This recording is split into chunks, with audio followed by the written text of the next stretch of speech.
할렐루야, 반갑습니다. 옆에 분들이랑 또 인사해 볼까요? 만나서 억수로 반갑습니다. 또 옆에 분들에게 만나서 아따 반갑습니다.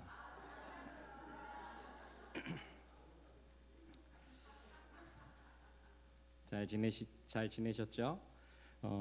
오늘은 저주인가 축복인가라는 제목으로 하나님의 말씀을 전하려고 합니다. 오늘 본문 말씀 다시 한번 읽어 볼까요?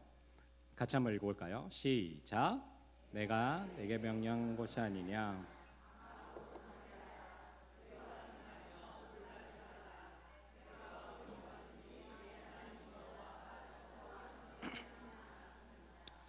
아멘.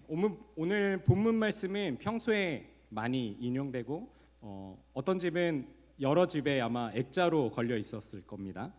실제로 저희 집 거실에도 이 액자가 신혼 때 아는 형님이 선물이라고 해서 이 말씀 액자를 저희 선물해 주셔서 거실에 걸어두기도 했습니다. 참 힘이 되는 말씀이죠. 볼 때마다 너무나 힘이 되는 말씀입니다. 이 말씀은 배경을 좀 알아야 될 것 같아요. 애굽에서 종살이하던 이스라엘 백성들이 하나님의 말씀에 순종해서 하나님의 말씀을 따라서 출애굽하고 광야에서 40년간 광야를 떠돕니다. 40년간 그들을 이끈 모세가 죽은 다음에 그 뒤로 새로운 리더십이 세워지죠. 그 새로운 사람이 누구냐면 여호수아입니다. 하나님께서 여호수아를 세우시면서 하나님께서 말씀하신 겁니다. 여호수아 1장이잖아요. 1장 9절인데 1장은 두 단락으로 나눠집니다.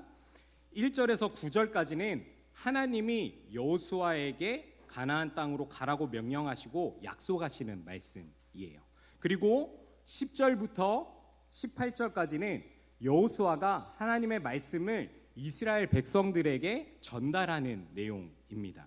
그러니까 오늘 본문 말씀은 9절이잖아요. 9절의 시작인 하나님의 명령과 약속 중에 가장 핵심, 그 당시에 가장 전하고 싶어 했던 말을 첫 번째 혹은 제일 마지막에 넣었는데 지금 1절에서 9절까지가 하나님께서 여호수아에게 했던 말씀이기 때문에 9절, 그 9절은 하나님께서 40년 동안 광야 생활을 했고 어떤 그 모든 것들을 정리하고 한마디로 말씀하시고 싶으셔서 그 9절 한 절을 하나님께서 여호수아에게 깊이 말씀하시는 가장 핵심이 되는 말씀입니다. 그래서 오늘 본문 말씀은 40년 동안 광야 생활을 하고 이제는 약속의 땅, 그 바로 앞에서 가나안 땅에 들어가기 바로 직전에 이스라엘 백성들에게 꼭 전하고 싶으신 하나님의 핵심 목적이 담겨 있습니다. 하나님이 원하시는 핵심 목적이 무엇인지 이스라엘 백성들의 광야 생활을 통해서 찾아보고자 합니다. 그 전에 광야 생활에 어떤 상황이었고 어떤 생활을 했는지 우리 김혜리 전도사님 통해서 말씀 듣도록 하겠습니다.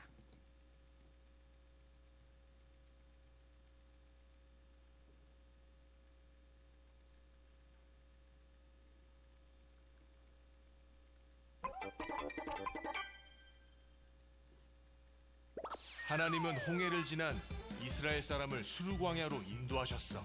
구름 기둥과 불 기둥이 우리를 이끌었지. 이스라엘 백성들은 3일 내내 광야를 걸었지만 물을 구할 수 없었고 3일이나? 목말라서 어떻게 해? 이때부터 이스라엘 백성의 불평불만이 시작돼. 3일이나 물을 못 마셨어. 우린 다 죽을 거야. 이스라엘 백성은 마라에 도착했고 그곳에는 물이 있었어. 우와, 물이다! 하나님이 준비? 하지만 그 물은 써서 마실 수 없었지. 마라라고 불린 이유도 그 때문이었어. 우와, 물이 너무 써. 이게 뭐야? 못 마실 물이야. 물을 마시지 못한 백성들은 모세를 크게 원망했어. 모세, 어쩔 거요? 우리가 다 목말라 죽게 생겼어. 이 물을 어떻게 먹어? 자, 잠깐 기다려 보시오. 아니, 이 사람들이 모세는 하나님께 기도했고 하나님은 나무를 보여주셨어. 모세는 나무를 물에 던졌지. 뭐야? 나무를 넣는다고 뭐가 달라지겠어? 나무를 넣은 물은 단물로 변했고 백성들은 기뻐했어. 전혀 하나님을 믿지 못하는구나. 멋졌다. 우와, 이 물 진짜 맛있어. 하나님은 척박한 광야에서 이스라엘 백성에게 먹을 것을 주셨어. 지겨운 만나, 고기 먹고 싶어. 지겨운 메추라기, 아우 또 목마르네. 물 줘. 또 마실 물을 주셨지. 이곳에서 백성들은 하나님을 시험했고 모세는 그곳 이름을 마사라고 했어. 바위에서 물이 나온다. 도대체 언제까지 하나님을 의심할 겁니까? 레드선. 자, 이제 전우사님 볼 시간이에요, 우리 친구들. 와, 오랜만에 우리 친구들 히즈쇼 봤어요, 그죠? 쭈니 반갑지 않아요? 아, 기억이 안 나요 벌써? 아, 알겠어요. 그 친구들 영상 재밌게 봤나요? 네. 영상이 무슨 내용이었는지 기억나는 친구? 나 기억나요? 그냥 눈만 동글동글? 기억나는 친구 하나라도, 단어 하나라도 기억나는 친구. 아, 뭐였지? 괜찮아요. 전도사님이 그러려고 여기 와 있는 거예요. 같이 전도사님이랑 오늘 내용이 어떤 내용이었고 이스라엘 백성들이 광야에서 어떤 생활을 했는지 전도사님이 같이 한번 이야기해 줄게요. 이스라엘 백성들은 이집트의 노예 생활이 끝내고 하나님께서 약속하신 땅으로 가기 위해서 어디를 지났을까요? 그래요. 광야를 지나야만 했어요. 우리 친구들 광야는 어떤 땅인지 혹시 알아, 가오나? 머릿속엔 알 거라고 전사님 믿어. 광야는 아무것도 없는 곳이라고 생각하면 돼요. 우리 아까 먹을 것도 없었고요, 마실 것도 없었고 편히 쉬고 잘 곳도 없었던 곳이 바로 광야예요. 근데 그 광야에는 낮에는 해가 너무 쨍쨍 비쳐서 덥고 밤에 또 해가 지면 기온이 뚝 떨어져서 엄청 추워지는 곳이 바로 광야인데, 그런 광야 가운데 하나님께서 이스라엘 백성들을 낮에는 구름 기둥으로 시원하게 해주시고 밤에는 불 기둥으로 따뜻하게 이스라엘 백성들을 지켜주셨대요. 하지만 이스라엘 백성들은 막상 눈앞에 펼쳐진 광야를 걸으면서 이제는 배가 고파서 툴툴거리기 시작했어요. 배고파요. 아니, 우리를 이집트에 있었으면 우리는 고기랑 떡이라도 배불리 먹고 잘 지냈을 텐데 모세, 우리를 굶어 죽이려고 지금 광야로 데리고 나왔나요? 하면서 이스라엘 백성들은 모세에게 불평불만하기 시작했어요. 그것을 본 하나님은 모세에게 말씀하셨어요. 내가 하늘에서 양식을 먹을 것을 비같이 내릴 거라고 모세에게 약속하셨어요. 혁준아, 하나님께서 정말 하늘에서 먹을 것을 내리셨을까? 내리셨어요? 우와, 우리 친구들 다 내리셨을 것 같아요? 혁빈아, 내리셨을 것 같아요? 맞아요.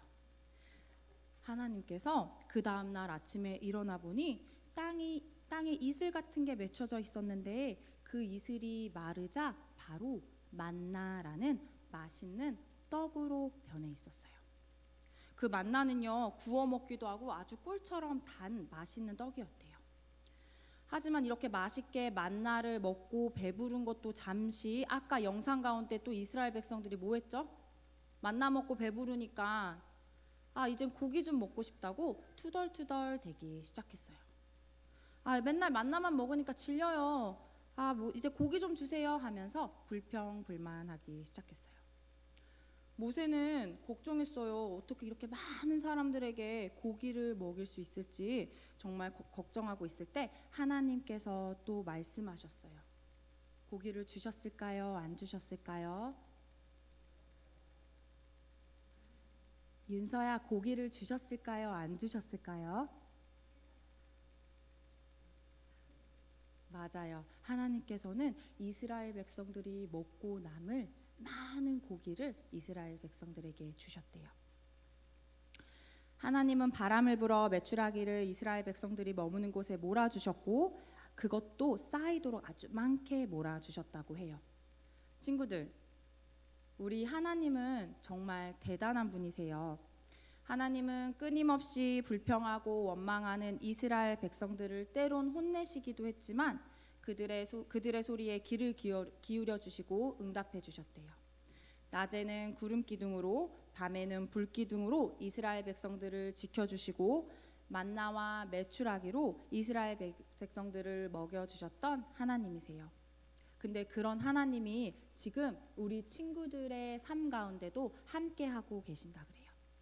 우리 친구들이 불평하고 불만할 때도 있지만 하나님은 우리 친구들과 끝까지 함께 하시고 우리를 지키시고 도우시는 분이라는 것을 잊지 않는 우리 동원교회 유치부가 되게 축복합니다.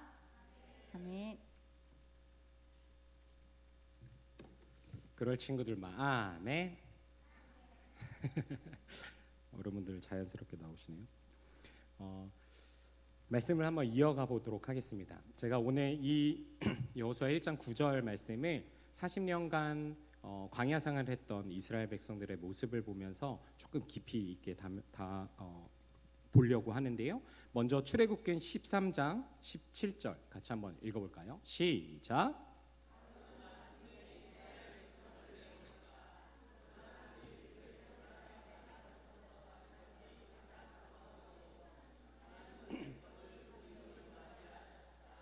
그것은 하나님이 이 백성이 전쟁을 하게 되면 마음을 바꾸어서 이집트로 되돌아가지 않을까 하고 염려하셨기 때문이다. 신학자들이나 목사님들이 이 40년간 광야 생활에 대해서 두 가지 견해를 가지고 있습니다. 두 가지 해석이죠. 첫 번째는 이스라엘 백성들의 불순종 때문에 광야를 돌고 돌게 했다는 거죠. 여러분들 아까 영상에서 보셨던 것처럼 한 달이면 가는 거리였습니다. 그런데 40년을 불순종했기 때문에 돌고 돌게 했다라는 한 가지의 해석이 있고요. 두 번째는 출애굽기 13장 17절을 보면 블레셋 사람의 땅을 거쳐서 가는 것이 가장 빠른 길인데 하나님이 그 길로 인도하지 않았다고 말씀합니다. 이스라엘 백성들이 블레셋 사람들과 전쟁을 하면 무섭고 떨려서 마음을 바꿔서 그러니까 두려운 마음으로 다시 애굽 땅이나 이집 땅으로 되돌아갈까 봐 염려하셨기 때문에 광야길로 돌아가게 하셨다라고 기록합니다. 이것으로 봐서는 이스라엘 백 사람들이 하나님의 약속을 따라 출애굽했지만 하나님을 믿는 믿음이 아직 완전하지 않다는 거죠. 전쟁이 일어났을 때 도망갈 수 있는 사람들이었기 때문에. 그래서 하나님 보시기에 이스라엘 사람들은 온전한 믿음이 아니었던 거예요. 하나님을 온전히 신뢰하는 것, 이것이 광야에서 훈련받아야 할 과목이었습니다. 이 훈련이라는 개념이 오늘 말씀을 해석하고 하나님의 뜻을 찾는 데 중요한 열쇠가 됩니다. 출애굽기 14장 9절에서 10절 같이 한번 읽어볼까요? 시작.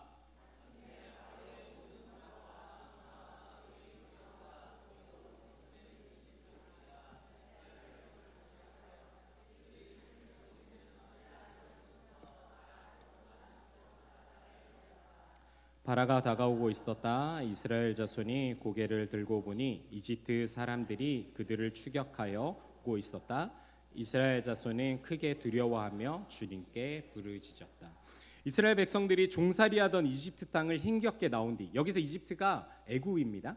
네, 오늘날 이집트 땅이라고 해요.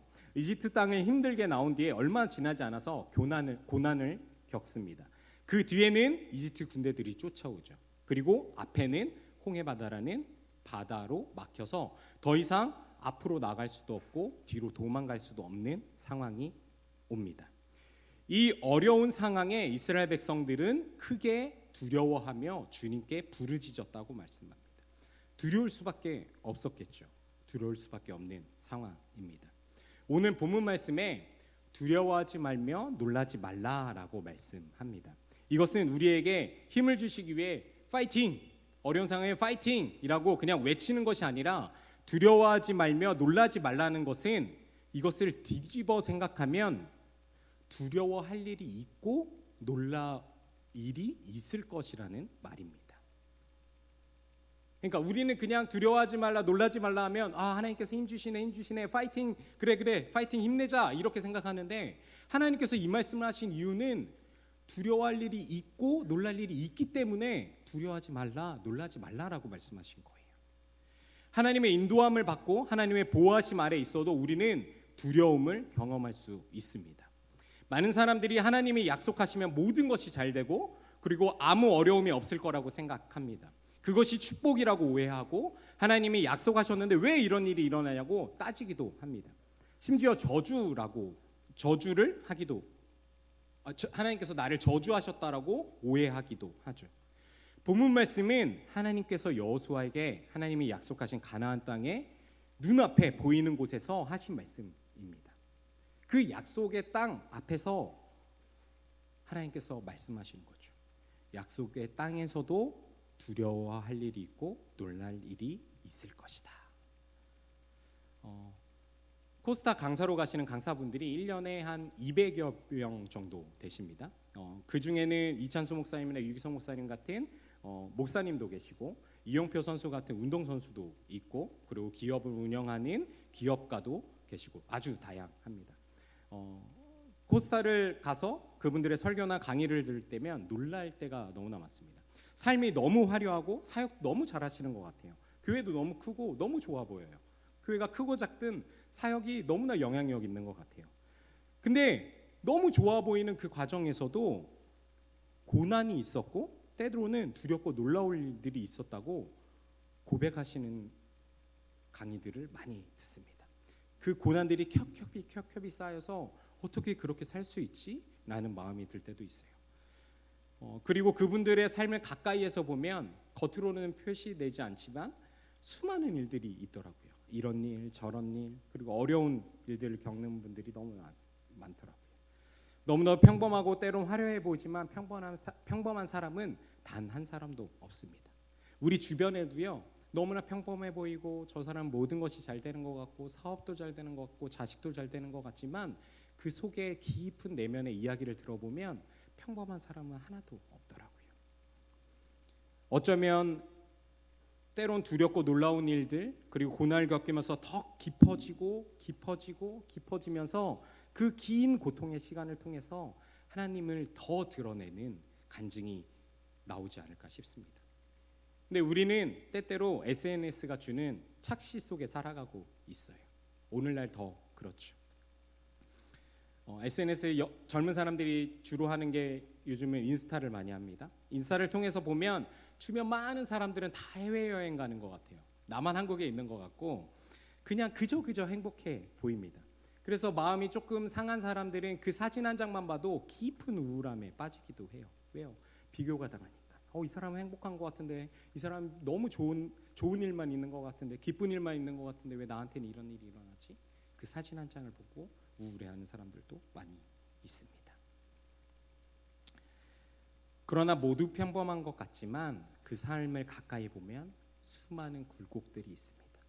우리는 괜찮은 것처럼 내 삶의 깊은 주름과 같은 두려움과 놀라운 것을 가리고 싶어 합니다.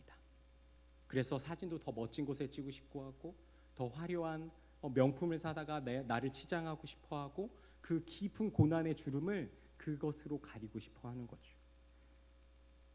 우리는 그 포장지를 모두 걷어내야 합니다.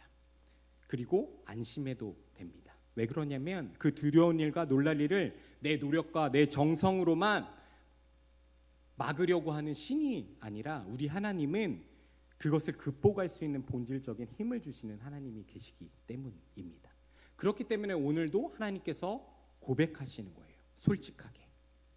내가 약속한 땅에 너희들을 들여보내주지만 내가 약속한 거지만 그 땅에서도 두려워할 일이 있고 놀랄 일이 있을 거다. 어쩌면 완전한 신이 그렇게 고백한다는 것은 허점으로 보여질 수도 있고 이상하게 느껴질 수 있지만 하나님께서는 솔직하게 말씀하시는 거죠. 그런데 하나님께서 어떻게 이겨낼 힘을 알려주시겠다고 이야기하시고 힘을 주시는 내용입니다. 분명 혹시 여러분 중에 하나님께서 나에게 무엇인가 약속하셔서 인도하심을 따라 그 약속대로 결정하고 살아가고 있는데 때론 상황이 어려워지고 여러 문제들로 괴로워하시는 분이 있으실지 모르겠습니다. 그런 어려운 상황 가운데 하나님의 약속이 흔들리고 의심되시는 분이 있으실 줄 모르겠습니다. 그런데 안심하셔도 됩니다. 분명 하나님의 약속이 맞을 겁니다. 한 가지 기억하실 것은 하나님의 약속 안에 있어도 두려워할 일이 있고 놀랄 일이 있다는 것입니다. 출애굽기 14장 11절 같이 한번 읽어볼까요? 시작.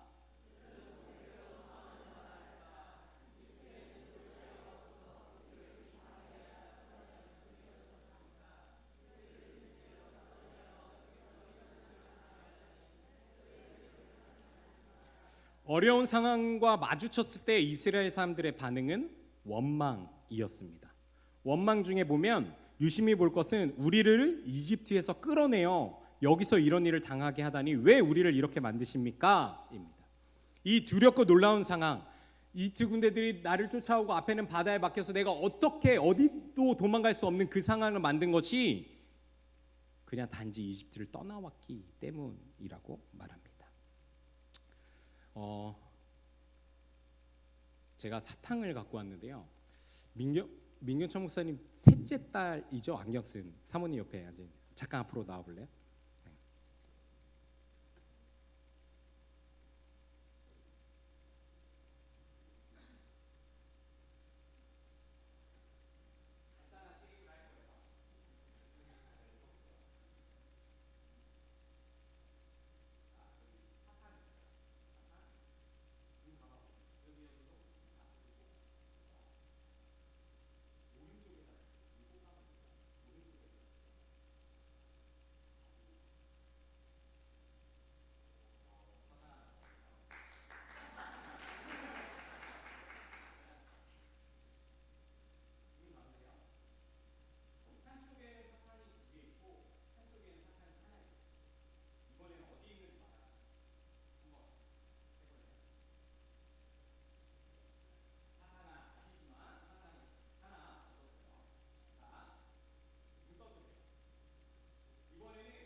제가 의도했던 모습과 조금 다른 조금 머뭇거려야 되는데 너무 담대하게 왼손으로 가져가서 사탕을 또 개수를 했네요.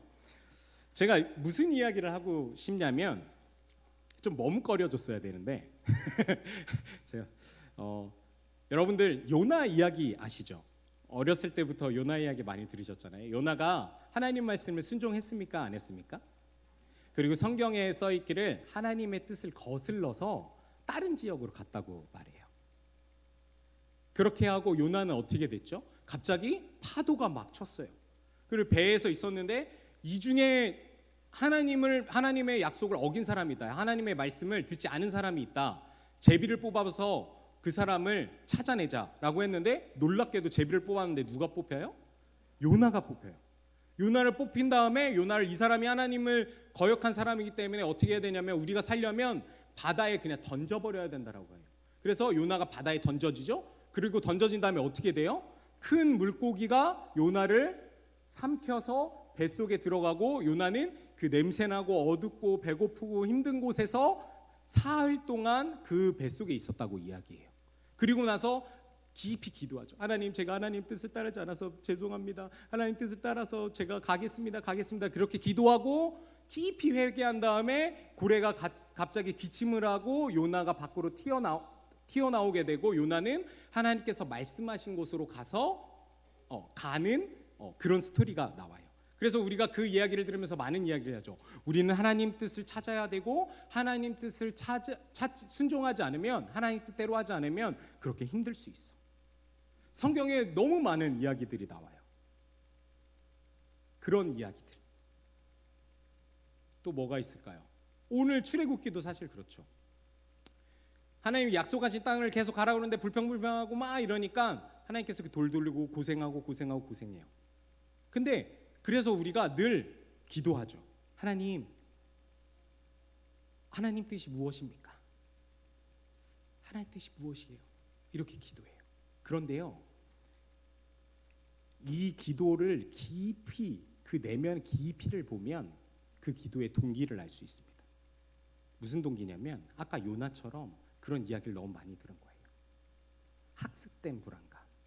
그 불안감이 뭐냐면 내가 하나님의 뜻을 선택하지 않으면 고생할 것 같아요. 하나님의 뜻을 선택하지 않으면 우리 집에 무슨 일이 일어날 것 같아요. A, B, C, D 이렇게 놔놓고 A가 맞을까, B가 맞을까, C가 맞을까, D가 맞을까, 하나님 어떤 게 맞아요? 이렇게 기도해요. 청년들은 그런 기도 많이 하죠. 하나님께서 허락하신 배우자가 무엇입니까? 하나님의 뜻을 구합니다. 계속 기도해요. A일까요? B일까요? C일까요? 또 사업하시는 분들은 제가 지금 여는 게 맞을까요? 계속 선택해달라고요. 하나님의 뜻은 A입니까? B입니까? C입니까? 근데 이 깊은 내면에는 무슨 불안감이 있는 거예요? 우리가 계속 들었던 요나 같은 이야기를 들으면서 들었던 그런 불안감이 있는 거죠. 내가 하나님 뜻은 A인데 내가 B를 선택해서 진짜 고생하고 내 전 재산 다 날려먹고 내가 고통스럽고 내가 힘들까 봐 내가 두려워서 계속 하나님의 뜻을 구해요. 어쩌면 하나님 뜻을 구했을 때 나는 그 어려움을 겪지 않을 수 있겠다라는 믿음이 속에 깊이 깔려 있을지도 모르겠어요. 아까 제가 이걸 왜 했냐면 아까 사탕을 놔뒀을 때는 처음에 사탕을 놔뒀을 때는 오른쪽에 있어요. 그러니까 덥석 잡아요. 두 번째는 말 안 했어요. 두 개 중에 하나.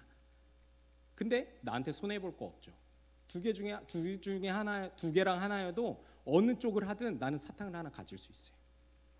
세 번째, 한쪽엔 사탕이 3개 있고 하나는 가시가 있었어요. 아까 조금 주춤해줬어야 되는데 믿음이 충만해서 바로 선택을 했지만 제가 다른 곳에서 했을 때는 주춤하더라고요. 그래서 저한테 귓속으로도 얘기해요. 목사님 어디예요? 어디? 오른쪽이에요? 왼쪽이에요? 주춤하더라고요. 왜 그럴까요? 내가 무엇인가 선택할 때 고통을 당할 수 있다라는 깊은 내면의 불안함이 있는 거예요. 혹시 여러분 가운데도 그런 불안함이 있으십니까? 여러분들이 계속 기도하고 원하시는 것, 또 너무 겉으로 보이기엔 너무 좋죠.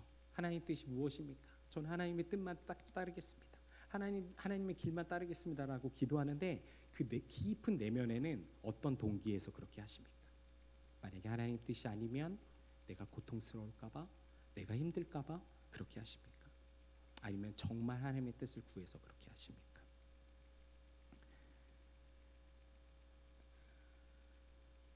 만약 우리의 기도가 그런 의도가 없고 진짜 하나님의 뜻을 구하며 기도하는 것이라면 과연 하나님도 A, B, C 이 중에 하나님께서 얘가 A를 골라야 되는데 내가 A를 선택해야지 내 뜻인데라고 이렇게 발구르면서 불안해하고 계실까요? 하나님은 어떤 것에 집중하고 계실까요? 우리 삶에. 본문을 묵상하면서 새롭게 눈에 들어온 문장이 있었습니다. 그것은 바로 내가 어디로 가든지입니다. 내가 어디로 가든지. 이 말은 내가 어디로 가든지 상관없다는 것입니다. 하나님은 우리가 무엇을 결정하는가에 대해서 크게 중요하게 생각하지 않으십니다. 물론 선과 악을 분별해서 하나님의 선을 선택했다는 전제에서 시작합니다. 이 선이라는 것은 우리의 양심으로 비추어 하나님의 뜻을 알 수 있죠. 하나님이 좋아하시는 것과 싫어하시는 것, 선과 악은 우리의 양심과 성경 말씀을 통해서 분별할 수 있습니다. 하나님의 말씀인 성경을 통해서 우리의 양심을 통해 쉽게 하나님이 기뻐하시는 선은 충분히 선택할 수 있어요. 우리는 이미 알고 있습니다. 우리가 하나님의 선 안에 있을 때 하나님이 중요하게 생각하시는 것은 우리가 선택한 장소나 우리가 결정한 무엇인가가 아니라 내가 어디로 가든지 이 말씀을 통해 분명히 말씀하십니다. 그것이 중요하지 않다는 거죠. 사실 오늘 본문 말씀은 제가 캐나다 캘거리에서 모든 사역을 마치고 그 다음 스텝에 대해서 기도하면서 받은 말씀입니다. 캘거리에서 사역하면서 너무 기뻤습니다. 너무나 감사했어요. 저희 담임 목사님 너무 좋으셔서 제가 5년간 있었는데 정말 진짜 하루에 3시간 넘게씩 기도하시고 혼자 그저 기도하시고 돈에 정말 깨끗하시고 뭐 지방이나 노예일에 뭐 참여하시는 분도 있지만 이분은 그냥 시골에 계시는 거예요. 그냥 정치적인 뭐 그런 것도 아예 안 하시고 묵묵히 하나님께만 붙들려 있었어요. 근데 제가 5년 동안 있으면서 중간중간 일들 이민교회라는 게 정말 많은 일들이 있습니다. 다양한 사람들이 있고 그래서 중간중간에 그 교회를 떠나고 싶을 때가 있었어요. 그럴 때마다 희한한 게 그 타이밍에 어떤 목사님이 연락 오셔서 이제는 이제 우리 교회로 한번 와서 사역하는 거 어떻습니까? 이렇게 막 물어보시는데 저는 그때마다 계속 말했어요. 그래도 나한테 허락하신 비자, 이 기간에는 하나님께서 허락하신 시간이다. 이 비자만 잘 마치면 그 다음 스텝을 하나님께서 옮기라고 하시면 옮기겠다라고 기도하고 있었어요. 그게 몇 번 우여곡절들이 있었습니다. 그때 이제 그 다음에 마침 제 비자가 이제 끝날 때가 됐어요. 이제 교회에서는 비자를 연장해도 좋다고 얘기하셨는데 저는 이 교회에서는 사임하는 게 맞다라는 마음이 들었었고 떨렸습니다. 하나님 앞에 기도하기 시작했어요. 하나님 뜻이 어디입니까? 자, 미국으로 갈까요? 밴쿠버로 갈까요? 토론토로 갈까요? 라고 하나님 뜻이 어딘지 계속 여쭈었습니다. 그러던 중에 한 번도 뵙지 못했던 미국에 계신 목사님이 연락이 왔어요. 시애틀 교회를 소개시켜 주시면서 그 교회 목사님이랑 연결을 해주셨어요. 그 교회 목사님이 저랑 통화하면서 좋습니다. 저희 교회 오면 좋겠네요. 제가 미국 영주권까지 다 해결해 주겠습니다. 오기 전에 다 해결해 줄 테니까 오십시오 했는데 뭔가 하나님께 기도했더니 여기에 맞습니까? 별 말씀은 없었어요. 아무런 감정이 없었습니다. 그리고 그때 마침 알래스카에 계신 어떤 목사님도 여기 사택도 있고 차도 줄 거고 영주권도 줄 수 있다고 오라고 막. 근데 또 마음에 아무런 기쁨이 하나도 없어요. 그래서 혼자 또 계속 기도했어요. 하나님 A, 시애틀, B, 알래스카, C, 밴쿠버, D, 토론토 어디까 A, B, C, D를 놓고 계속 기도하고 있었어요. 며칠을 고민하다가 새벽기도 마치고 집에 와서 소파에 털썩 앉았어요. 그런데 눈을 이렇게 고개 들으니까 액자가 하나 보였어요. 오늘 본문 말씀이었어요. 내가 내게 명령한 것이 아니냐. 강하고 담대하라. 두려워하지 말며 놀라지 말라. 내가 어디로 가든지 내 하나님 여호와가 너와 함께하니라 하시니라. 예전 같으면 맞아. 힘내자. 하나님이 힘 주시겠지. 맞아. 어디든 한번 해보자 라고 이렇게 했을 텐데 제 눈에 들어왔던 거는 내가 어디로 가든지였어요. 그걸 보는데 생각하게 되더라고요. 하나님은 과연 내가 A, B, C, D를 선택하는 걸 원하실까? 뭘까? 내가 어디로 가든지라면 어디로 가든지 상관이 없다란 말씀인데 그러면 하나님 뜻은 무엇일까? 라고 했던 계속 그 기도의 제목들이 바뀌었습니다. 제가 어느 곳으로 가든지 상관없습니다. 그냥 하나님과 함께하면 함께하고 싶습니다. 라고 바뀌었어요. 그런데 제 리스트 안에 없던 그 뒤로 잠잠하더라고요. 그렇게 연락 오시던 목사님들도 너무 잠잠해졌어요. 어떻게 할까 하다가 제가 한국으로 올 생각도 아니었고 YM이라고 예수전도단의 하와이 코나로 가서 훈련을 세컨스쿨을 한번 받아봐야 되겠다라고 막 알아보고 있었는데 그러니까 가슴이 막 뛰더라고요. 막 결정된 거 없이 그냥 선택하니까 가슴이 뛰어서 막 알아보니까 거기에는 이제 통역이 매 학기마다 있었는데 그 학기만 딱 통역이 없다는 거예요. 그래서 멈칫했어요. 통역 없으면 안 되는데 하와이는 좋은데 그래서 고민하고 있었는데 결국에는 제주의 예수전도단 제주 열방대학이라고 있는데 거기에 세컨스쿨을 하는데 제가 원하는 성경 공부를 하는 프로그램이 있더라고요. 3개월 동안. 그래서 거기를 가야겠다. 마침 딱 시기가 맞아서 거기 가기로 결정하고 그리고 그 다음 스텝은 생각도 안 하고 그 과정에서 저희가 동원교회도 오게 되고 귀한 목사님 만나서 소개받아서 귀한 동원교회도 오게 되고 코스타도 가게 됐었습니다. 하나님은 그 어느 것을 선택하느냐 어느 곳에 가느냐에 대해서는 전혀 관심이 없으시더라고요. 내가 더 하나님과 가까이 가는 것 그것에 굉장히 관심을 가지고 계시고 그럼 하나님은 과연 무엇을 중요하게 여기실까? 출애굽기 14장 19절에서 20절입니다. 같이 한번 읽어봅시다. 시작.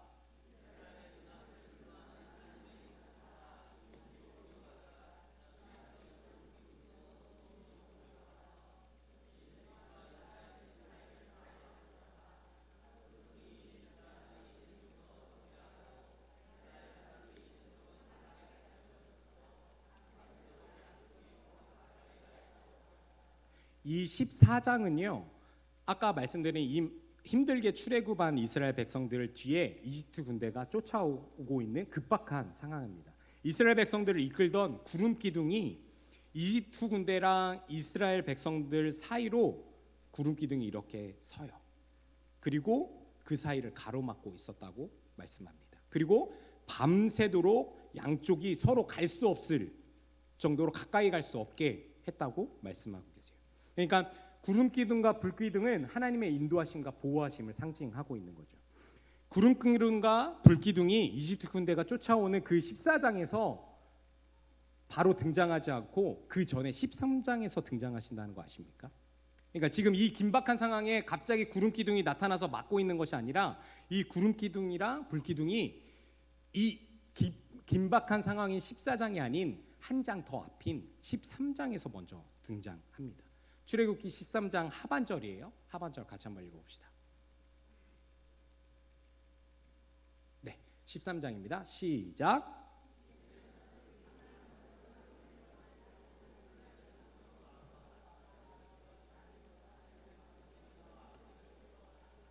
낮에는 구름 기둥, 밤에는 불 기둥이 그 백성 앞을 떠나지 않아. 이게 13장의 출애굽한 다음에 마지막 절이거든요. 22절로 끝나고 그 다음에 14장으로 넘어가면서 이집트 군대들이 쫓아오는 게 나와요. 주님께서 낮에는 구름 기둥으로 앞서 가시며 길을 인도하시고 밤에는 불 기둥으로 앞길을 비추셨다고 말씀합니다. 그리고 구름 기둥과 불 기둥이 이스라엘 백성 앞을 떠나지 않았다라고 말씀합니다. 이것은 하나님이 그들의 곁을 떠나지 않으셨다라는 것이죠. 하나님이 그들과 함께 계셨다는 거예요. 너무 쉽죠. 그 뒤에서는 이집트 군대가 쫓아오고 앞에는 홍해 바다가 있어서 더 이상 앞으로 어디로 갈 수 없는 상황 가운데 두렵고 떨려 있는 상황에 구름 기둥으로 막아주셨는데 그 구름 기둥이 그 긴박한 상황 직전에 13장에 하나님께서 언급하고 계시는 거예요. 하나님이 구름 기둥과 불 기둥을 보내셔서 하나님이 함께 계시다는 것을 먼저 말씀하고 있는 겁니다. 하나님은 언제나 그들과 함께 하신다는 것을 이스라엘 백성들이 알기 원하셨습니다. 네가 긴박한 상황일 때만 슈퍼맨처럼 배트맨처럼 나를 불러서 내가 돕고 끝나는 것이 아니라 내가 언제나 너와 평온할 때든 긴박할 때든 너와 함께 한다라는 것을 말씀하고 싶으셨던 거죠. 내 하나님 여호와가 너와 함께하느니라라는 말씀은 우리에게 힘든 상황에만 너와 함께할 게가 아니라 어려운 상황과 상관없이 언제나 우리와 함께하신다는 변함없는 약속인 것입니다. 이스라엘 군대와 홍해로 막혀있는 상황에 뿅 하고 구름 기둥과 불 기둥으로 세우셔서 힘들 때 두려울 때만 함께하시고 보여주시고 그냥 사라져버리시는 분이 아니라 14장 고난이 오기 직전인 13장에 이미 구름 기둥과 불 기둥으로 함께 하신다는 것처럼 하나님은 평온한 지금 우리와 함께 하시겠다고 약속하십니다. 이 말씀의 진짜 뜻은 나는 너와 언제나 함께 할게. 그러니까 너는 영원히 함께하는 나를 찾고 나와 늘 동행하라는 명령이 담겨 있는 것이죠. 난 변함없어. 난 변함없어. 너와 늘 함께. 하나님은 우리가 무엇을 결정할 것인가 보다 하나님을 찾고 하나님과 동행하는 것을 더 중요하게 생각하십니다. 우리가 무엇을 하든지 우리와 늘 함께 계신 하나님과 인격적인 깊은 교제를 해야 합니다. 제가 아까 많은 사람들이 A, B, C, D를 두고 기도한다고 했죠. 그리고 청년들이 A, B, C 이렇게 많은 배우자를 놓고 기도하면 행복한 거겠지만 이 사람이 맞습니까 틀립니까? 라고 늘 제가 코스타 상담 가면 물어봐요. 이 사람이 맞을까요? 제가 여기서 하는 게 맞을까요? 제가 이 학교 가는 게 맞을까요? 그래서 제가 늘 하는 이야기가 있습니다. 하나님은 이 세상을 만드신 분이시고 전지전능하신 분인데 그냥 우리를 그냥 좋은 길로 계획하시고 그 수많은 플랜 가운데 우리를 넣어주셔서 이끌어주시는 분이기 때문에 전능하신 분이 아니라 하나님은 우리가 A를 선택하든 B를 선택하든 C를 선택하든 아무 상관없이 A를 선택할 때도 하나님께서 그 A를 선택한 경우의 수에 따라 하나님의 계획하심을 펼쳐나시고 B를 선택하더라도 A가 아닌 B를 선택했을 때의 경우의 수도 하나님께서 그 계획을 이끌어 가시고 C도 그렇게 하신다. 제발 무엇인가 선택해야 될지 그것만 고민하지 말고 그 A를 선택할 때도 B를 선택하고 C를 선택할 때도 하나님과 함께 한다는 것을 알아야 된다라고 이야기합니다. 이스라엘 백성들이 광야 40년간 훈련의 목적은 하나님과 동행하는 것이었습니다. 광야에서 문제를 만났을 때 그들의 반응은 똑같아요. 똑같은 패턴이에요. 문제가 발생하죠. 그러면 이스라엘 백성들은 아까 목마르다고 3일 동안 물을 못 마셨다고 불평했던 것처럼 불평해요. 불평하면 모세는 또 그걸 보고 너무 안쓰러워서 하나님께 부르짖으러 갑니다. 하나님께 부르짖으면 하나님께서 들으시고 말씀하세요. 어떻게 해라. 그러면 하나님께서 기적을 베풀어 주세요. 하나님을 기적을 베풀어 주면 사람들은 너무 놀라워서 그 기적을 보고 하나님을 찬양해요. 와, 하나님은 진짜 살아계시는구나. 그리고 또 문제가 발생해요. 그러면 또 불평해요. 그리고 모세는 또 부르짖어요. 그리고 또 하나님께서 말씀하세요. 말씀하시고 나서 또 기적이 행해져요. 기적을 보면 사람들은 또 찬양해요. 그리고 또 문제가 발생해요. 이스라엘 백성들 광야 40년간의 패턴이었어요. 혹시 여러분들의 삶은 어떻습니까? 여러분들의 삶은 저 패턴 안에서 조금 벗어나 있으십니까?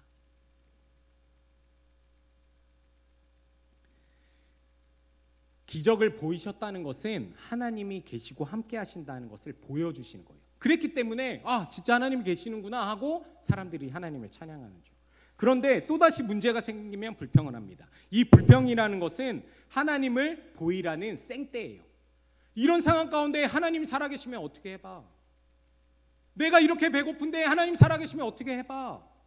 내가 이렇게 돈이 없는데 하나님이 날 진짜 사랑하시고 날 하나님의 자녀를 부르셨으면 돈이라도 주셔야지. 계속 하나님을 보이라는 생떼를 쓰는 거죠. 그래서 이스라엘 사람들은 보이지 않는 신을 찾습니다. 그래서 없으니까 만들어버립니다. 모세가 기도하러 산에 간 사이에 이스라엘 사람들은 하나님을 다 잊어버리고 금을 모아서 금 송아지를 만들죠. 그리고 신이라고 그 앞에서 절을 합니다. 자기 눈앞에 보이는 신을 만들어둔 거죠. 이렇게 연약한 인간인 이스라엘 백성들이 하나님을 잊지 않고 하나님과 동행하도록 광야를 통해서 끊임없이 훈련시키신 것입니다. 40년 동안. 저 똑같은 패턴 안에서도 하나님께서 인내하시면서 계속 훈련시키신 거예요.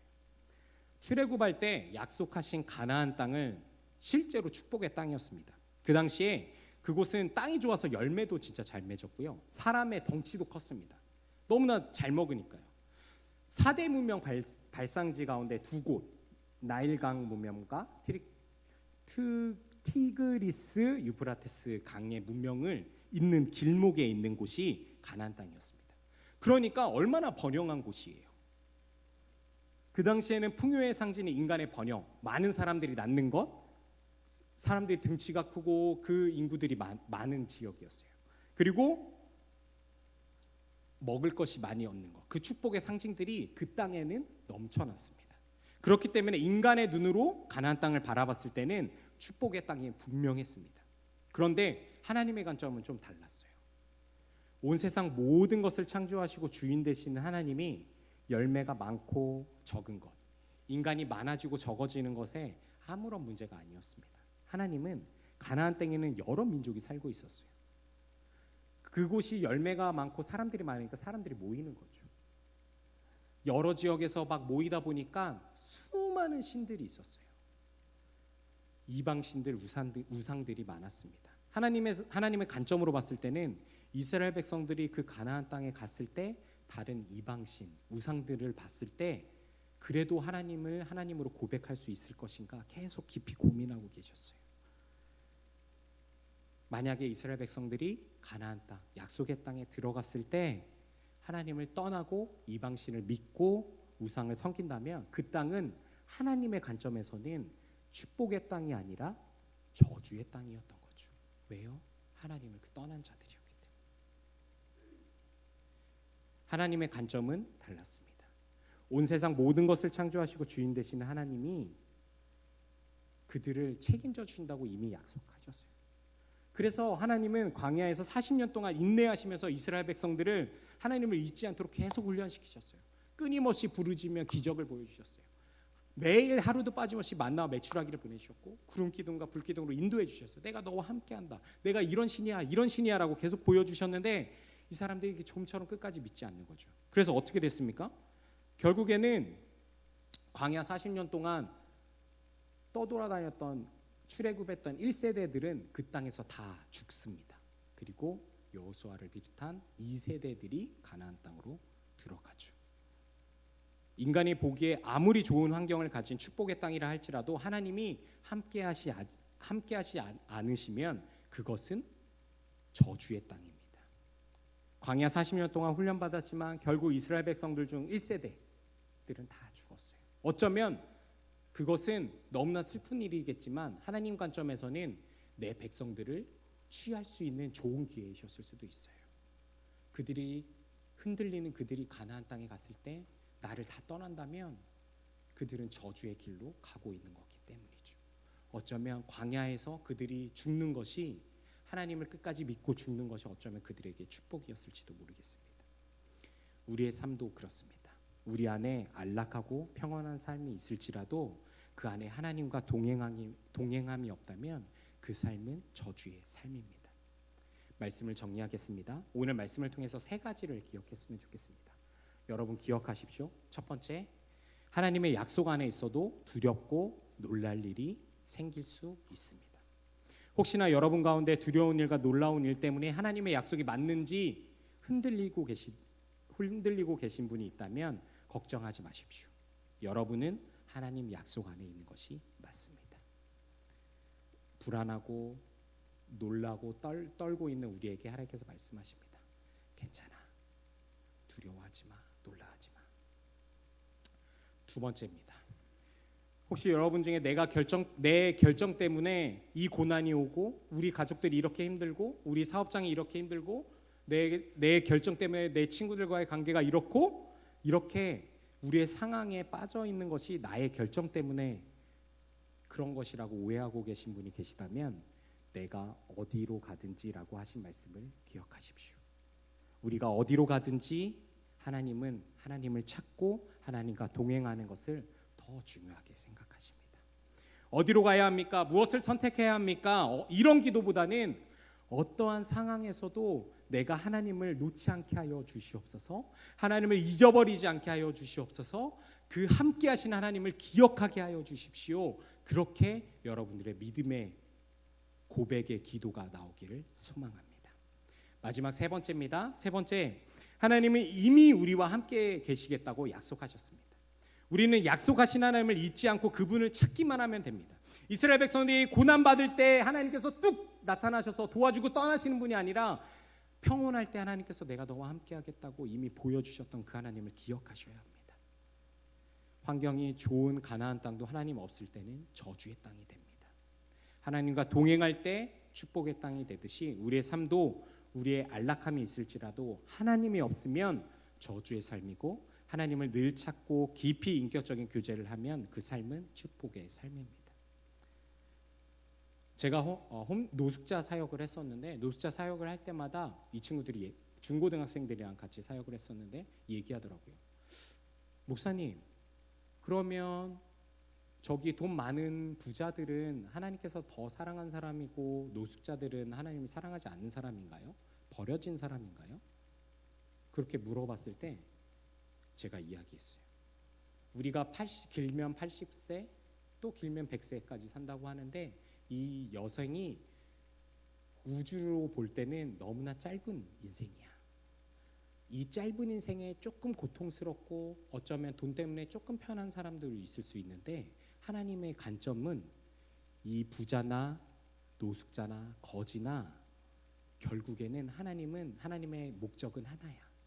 이 사람이 하나님을 잘 믿고 예수 그리스도를 구주로 시인해서 구원받는 것. 그 목적 하나이기 때문에 하나님께서 주신 축복은 이 예수 그리스도를 잘 믿고 끝까지 하나님을 믿고 구원받는 것은, 노숙자가 만약에 그 예수 그리스도를 잘 믿고 구원받았다면 그 사람은 축복받은 삶이에요. 그런데 남들이 보기에 너무 평범하고 좋아 보이고 아무런 문제가 없어 보이지만 그 안에 하나님이 없고 예수 그리스도가 없다면 그 사람의 삶은 저주의 삶이 될 수 있어. 그렇게 이야기했던 게 기억납니다. 마지막으로 질문 한 가지 드리고 마치겠습니다. 여러분들의 삶은 하나님이 없는 저주의 삶이십니까? 아니면 하나님이 깊이 관여하시는 축복의 삶입니까? 오늘 말씀을 기억하시면서 찬양하고 기도하기 원합니다.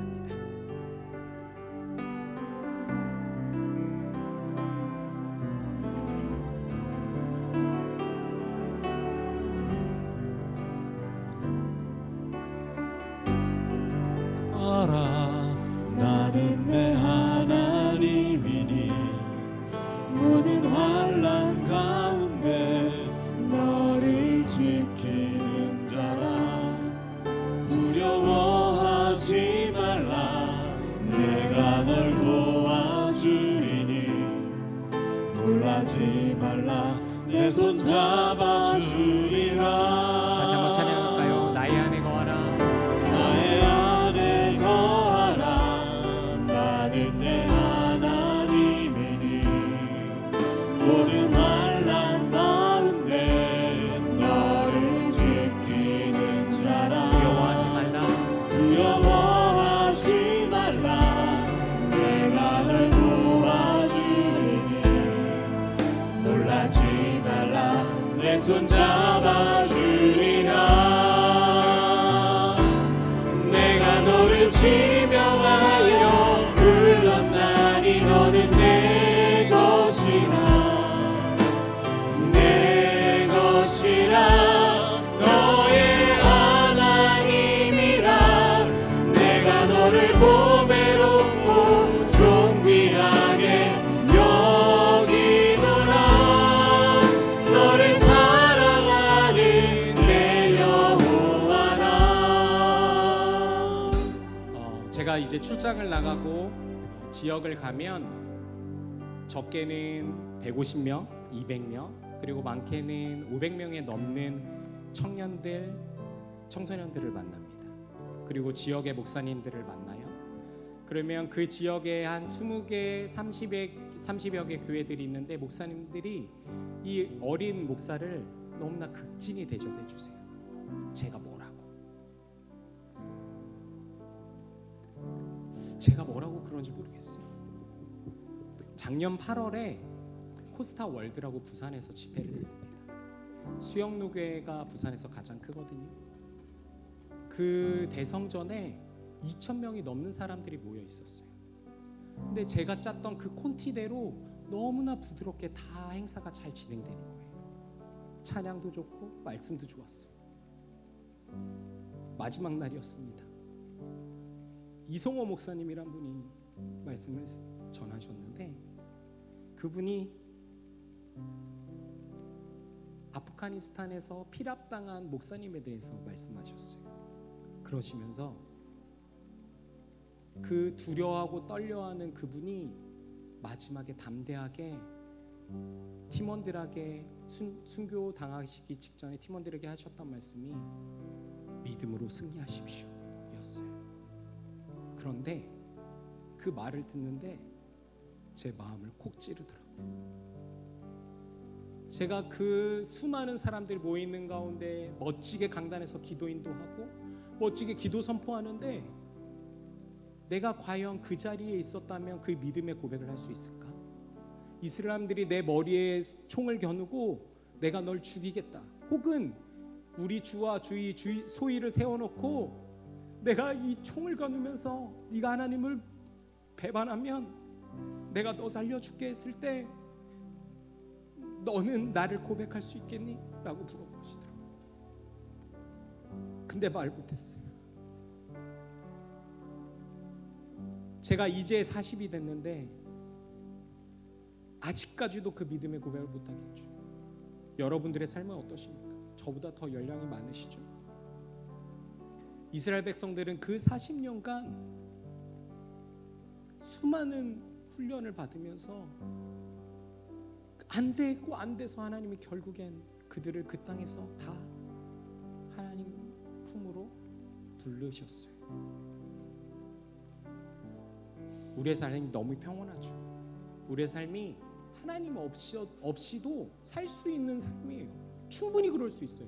저도 그렇게 할 수 있어요. 어쩌면 제가 그 코스타 사역을 하면서 사람들이 극진히 대접해주고 그 수많은 사람 앞에서 기도 인도하고 선포하는 설교하는 모습이 어쩌면 하나님 없이 그냥 제 말로만 해도 충분히 할 수도 있을 거예요. 근데 깊이 물어보시더라고요. 네 삶은 하나님이 없는 저주의 삶이니 아니면 어떠한 상황이든 하나님이 함께 계시는 축복의 삶. 여러분들의 삶은 어떻습니까? 오늘 부르시는 찬양이 그저 나한테 힘을 주는 찬양, 나를 자녀라고 부르시네? 그렇게만 받아들이고 찬양하지 않으셨으면 좋겠어요. 우리의 어떠한 모습이든 여러분들의 선택 때문에 고민하고 있는 괴로운 상황이시든 내가 너를 지은 하나님이야 라고 말씀하시는 그 고백을 들으셨으면 좋겠습니다. 같이 찬양해 볼까요?